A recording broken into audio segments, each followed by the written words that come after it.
Hello everyone and welcome back to the RMTV Women's Podcast. This is episode 113 and it's a little bit different this week. We're filming on a Tuesday night. It's 7:30 nearly. I don't think we've ever done it like this late before, like at this time. I don't think we have. No, because we're so used to obviously like when we were in the studio, which seems like a lifetime ago.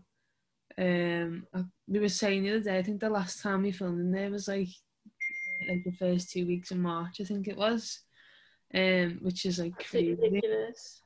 Zoom is now like our best friend. It doesn't even feel like weird anymore. Like when you were first doing it, it was a bit weird, but now like I think because we're so used to doing it on here, it's just the norm. Like it doesn't make a difference to us now. No, it doesn't. I even think like now if we was to go back into the office, which I don't even know how we'd even work that, I feel like that would be strange. I feel like I'd feel really awkward with all the lights on me, like the camera on me. Like proper mics and all that. We literally just open up Zoom and start. Like we chat for like 15 minutes and then we're like, oh, we should probably record and then like go. Yeah. But yeah, that would be mad. So strange. It's crazy how like it's mad how the world's just had to completely change, and I'm sure we're not the only people that think the same. Like there's loads of people that are doing it as well. Yeah. But it's mad how it's all sort of panned out. But it's also good because imagine if we didn't have something like this and we couldn't like film like that, we'd be screwed. We've found a sustainable way for now. I love how you say that like, as you're rubbing your eyebrows. I'm just like, oh my god. But no, we're fine. We're fine. Let's talk about Liverpool first. Obviously a really good result for us at the weekend. A 1-0 victory away over London City Lionesses. Back-to-back wins for us. Obviously a good performance against Crystal Palace last weekend. Took that into this week. So it was important that we got the 3 points this weekend, especially with obviously Durham came back from, I think they were 3-1 down at one point to win 4-3. And then Sheffield obviously getting their result as well. I'm not sure how that finished, actually thinking about it now. Last time I seen it, it was like 3-3. So I probably should know that, but I don't. But it's very tight at the top of the table. There's obviously Sheffield, Leicester and Durham all within a couple of points of each other. So it's important that we got the victory over London City, who, you know, I think they're currently 10th in the table. So they're obviously not a bad team, but you need to be getting the wins over teams like that in order to keep yourself near the top. Oh, 100%. I think we've had a pretty okay start to the season. I think that was fair to say. I think there were a lot of questions about us. Obviously, we were performing against the teams that were close around us, but sort of hindering ourselves a little bit, teams that were slightly more down the table. So it's nice to see that we've got that win against Palace. We've got that win now against London City Lionesses, who are further down that table. So it's just, it feels like we're racking up that consistency, which ultimately, at the end of the day, is what wins you. It's what wins you the league. It's what wins you titles. It's that sort of thing. And it's strange to be sat here saying now that we do have some consistency after the season we had last year, which was just up and down the whole time. So it's really nice. And I think the thing that I find interesting as well is that we're seeing so many different goal scorers. It's not just the same one each week or couple each week. We're seeing loads of different ones. Obviously, Amy Rodgers last week, Thestrup again more this week. So it sort of shows that we're bringing threats from all different areas of the pitch, and it's not just our strikers and our wingers. It's the midfield joining in as well, the defensive midfield. But it almost seems like we're more of a package now, and I just sort of hope that continues throughout. Yeah, definitely. That's probably a really good point, actually, because I think, like you said, consistency was our main thing. And I feel like our consistency always comes when there's about to be a break in the league. So we got really good consistency. Then it was international break for 2 weeks. We've got a bit of consistency now. Obviously played Durham at the weekend, but then we're on the Christmas break then for 2.5 weeks. So you're thinking, oh, like, it's just, I feel like we always just get really good form. Obviously, we had the 0-0 with Blackburn, which was a really tough game, to then like go into a 4-0 win over Crystal Palace, and then, you know, a 1-0 win at London City, and then who knows what the game, that'll be a really tough test against Durham at the weekend, to then go into if you win that would have gave us another boost to then go into like a few more games, but then it's sort of giving you a boost, but then you have to wait until after Christmas now to sort of, I think it's like the 10th of January or something when we play again. It's just, it seems like too long of a break to go in order to keep the consistency going, which obviously I think the players can do that. I'm sure in their minds that they know they can do that. It's just sometimes it doesn't always work out that way, and I feel like that's always just been like a little bit of a problem for us. It's just our consistency has come at the wrong time.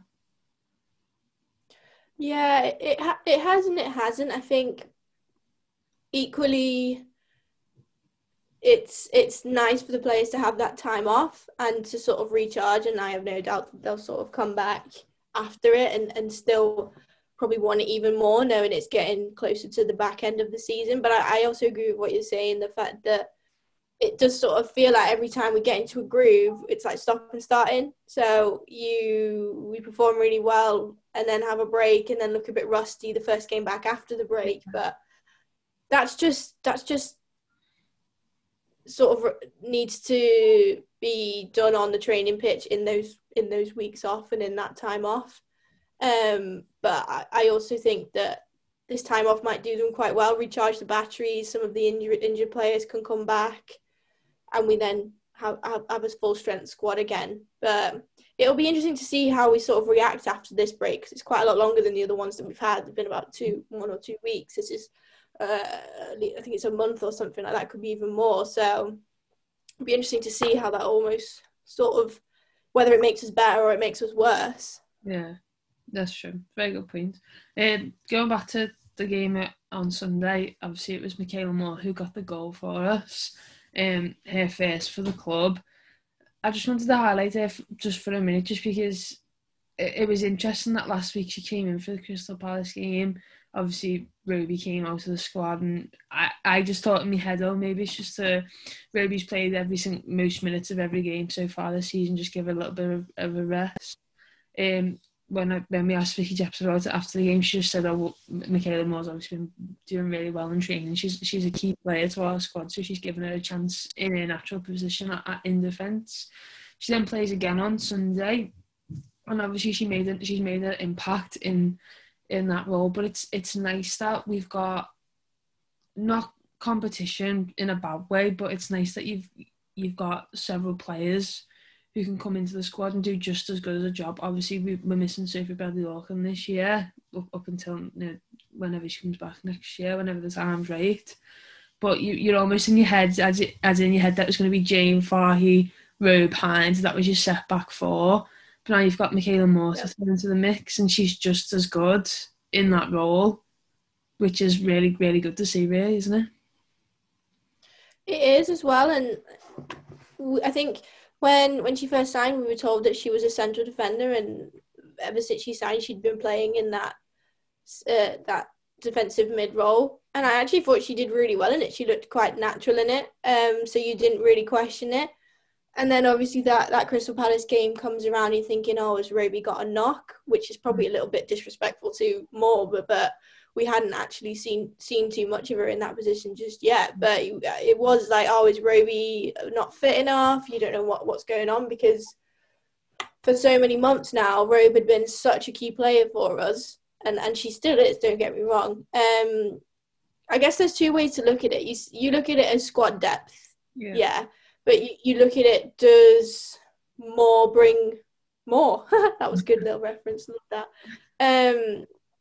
And I think she's done herself an absolute world of good getting that goal, because I don't think Leanne Robe scored for Liverpool since she's arrived. Obviously, she's a central defender.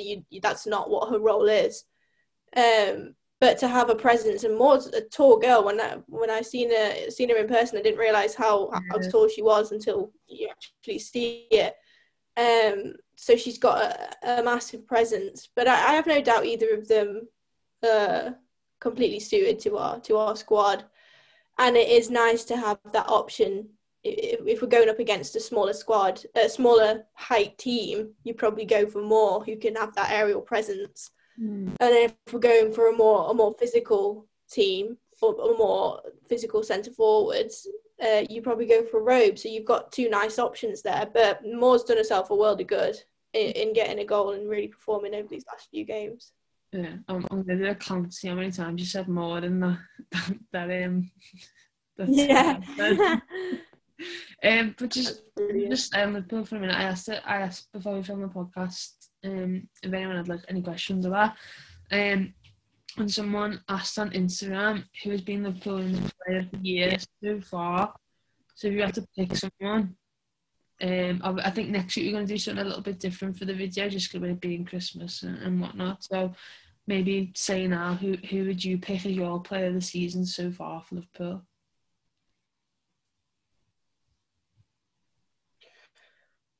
I think it would be very difficult for me to pick anyone, but Jay's definitely up there. I think Laws is definitely up there. I think she's been silently, quietly quite dominant since she's arrived. But when you're looking at the year, you're obviously looking at the short time that we had at the start of this year before we went into lockdown and football was absolutely no more. I probably would say Furness, yeah. I don't know if you'd agree. Yeah, she's definitely up there. I think obviously Rins has got to be thrown into the mix as well. But yeah, Julia I've really been happy with, and just because like again like consistency for her, and I think like she's done really well so far this season for Spurs. Mel Lawley, I think she hasn't got on the score sheet as much as she'd liked so far this season, but all of her performances have been 100% each time she plays, which is really nice to see. Because I think there was a couple of times last season where just things weren't going our way, and it was obviously frustrating for them all. So, but this season she sort of looks like a new player for us, and she's been really impressive. So. Yeah, definitely going there. Like you said, Laws has been very good for us as well. He's been amazing. There's a lot. There's so many. There's a handful that you could probably pick, but just going off the top of my head, like initial thoughts, Mel Lawley was the one I'd go for. But yeah, let us know in the comments below who you'd pick. Moving on, some news that broke earlier on was that Birmingham City women manager Carla Ward has been charged by the FA over post-match comments. This was after a 3-0 away defeat to Arsenal at Boreham Wood on the 6th of December. She obviously did a post-match stuff, and she said she made the comment that we played against more than 11 for sure. She claimed her side should have had penalty clause themselves, and in a discussion after the game with the referees, she asked whether my players had to go down. There were a couple where it looked like they had to go down. The fourth official said to me, "Did you watch Match of the Day last night? Sadly, you have to go down to get something." Obviously, it's always bad when a manager comes out and is speaking about officiating in games. Obviously, they're told not to do that. It's highlighted that they shouldn't do that. But then obviously sometimes their emotions and the frustration probably gets the better of them, and especially in a game like that when maybe some results didn't go Birmingham City's way, it's obviously hard for them to come out and just be like, oh yeah, it was a good match, we probably didn't play well, blah blah blah. They're obviously going to in the heat of the moment say what they want to say, but I don't know. What's your opinions on the officiating so far in the women's game? Because sometimes it can be a bit dodgy. You have to admit that. Yeah, it can be very frustrating, can't it? I think with regards to obviously Carla Ward's comments first, I think that it just shows how frustrated she was. I don't think on a regular basis she would go around obviously saying things like that. And we all know football is such a passionate game sometimes, and sometimes it does just get the better of us. And that seems to have happened there. But then equally, you have to look at it like there has been so many occasions like this, where decisions clearly just haven't been made with it well enough. Do you know what I mean? It's hard, it's so hard to explain. It's so frustrating, but we don't just see it in the women's game. We see it in the men's game as well. So I don't think you can solemnly put the idea that it's just female referees or whatever, or referees in the women's game that aren't up to par. I think it's the game in general is just super frustrating at the moment with everything that's going on with it. But I do think you do have to question the officiating sometimes, because if it's coming up this often in different scenarios, there's obviously got to be something wrong with the way that it's carried out and the way that the officiating is sort of policed. So I think from a fan's perspective as well, it's super unfair. Like, the thing that she's saying is Arsenal obviously got a penalty for their third goal, but earlier on in the game they could have had a penalty, so then they're back in the game. So it obviously changed the game, the dynamics of the game, which is I think why she's frustrated, because that scoreline could have been different. So it's super difficult, and you just sort of hope that as the women's game grows, that the officiating keeps up with that, and it keeps their standards high as the standards of the league are growing themselves. Yeah, no, I think you're right. I think it's always tough because obviously we're not referees. The players, the manager aren't referees. You don't know in the moment what it's like. It's sometimes hard, and obviously in the women's game you don't have the benefit of, like, as if it can be a benefit depending on the way you look at it. You don't have the benefit of like VAR and stuff like that, being able to go back and look at incidents that have happened. You go back to Everton versus Brighton a couple of weeks ago. The referee, I'm pretty sure a Brighton player should have been sent off, and the referee didn't have a clue about it. So yeah, there's just little things that sometimes you think, oh, maybe that could have gone better. But yeah, you can understand Carla Ward's frustrations, but obviously, it's always a thing that you can't comment on the officiating of a game once it's done. So who knows? It's hard, isn't it? It must be difficult for the referees as well. It's hard. You can't put the blame on just one thing, can you? It's a collection of things, and they all need to sort of be addressed individually.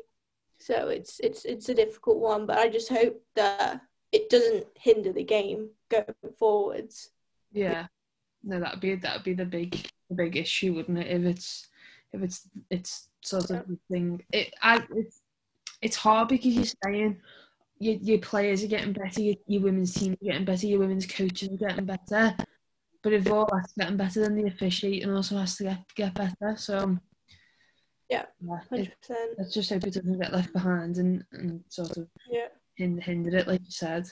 On a little bit of a sour note, it was, it came to the attention of the media a couple of days ago that Jen Beattie, the Arsenal defender, was diagnosed with breast cancer in early October.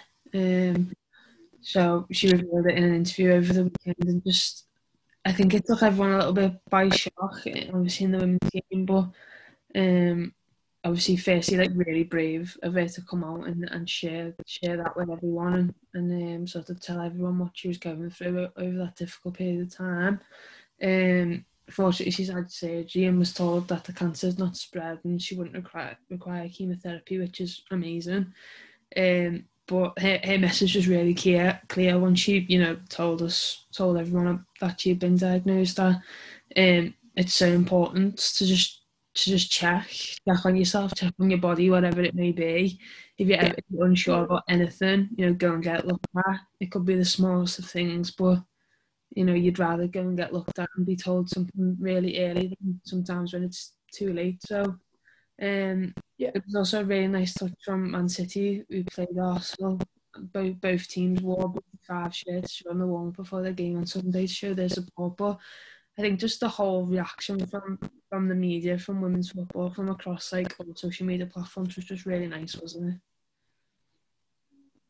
It was, and I think it can be such a both difficult and awkward topic to talk about, and I think the way that she's used her platform to turn it into something that people shouldn't be ashamed of things like that, and really highlighting it is a really, really brave thing to do and good thing to do, and as a role model as well for younger girls, even just as a footballer, but now this as well. I think it's a really, really nice touch for her, and brave for her to come out and share her story. And it was a shock, as I think to everyone really.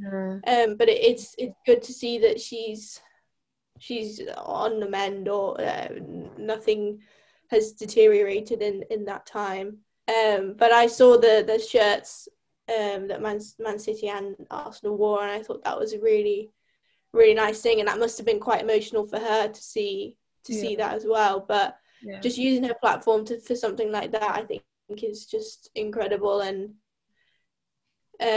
massive respect to her for opening up to everyone about it, because it must have been horrific during these times as well. Not having your family around to help you out and things like that must have been really, really difficult. Yeah, definitely. But yeah, like we said, you know, if you're unsure about anything, go and get checked. Could be the smallest of things, but it could be something, you know, that could potentially save your life. So definitely, if you're ever unsure about anything, go and get it looked at. No harm in getting it looked at. But yeah, that's everything that we want to talk about this week. Awesome. It's now 10 to 8. You know, it's getting close to my bedtime. It is. I went to bed at nearly 10:30 last night. Oh. That was early for me. Well, no, it wasn't actually. That was about on par for me. Yeah, that's I haven't done that one. That's quite late for you, to be fair. If I text Amy after like 9:30, I'm like, she might not reply till tomorrow. It's fine. I always do put my phone away after a certain time, whether I've gone to sleep or not. I don't know, but I always put it away, reduce that blue light until I go to bed. You know, it's not sleeping. So. Nice. Ooh, yeah. But yeah, thank you very much for watching. Remember to like the video, comment, subscribe to the channel. Like I said earlier on, it might be something a little bit different in next week's video. Christmas special for Christmas, with it being Christmas week. So yeah, stay tuned for that. Keep your eyes peeled. But thank you very much, and we'll see you all next time with a new video. Bye. Bye. Bye.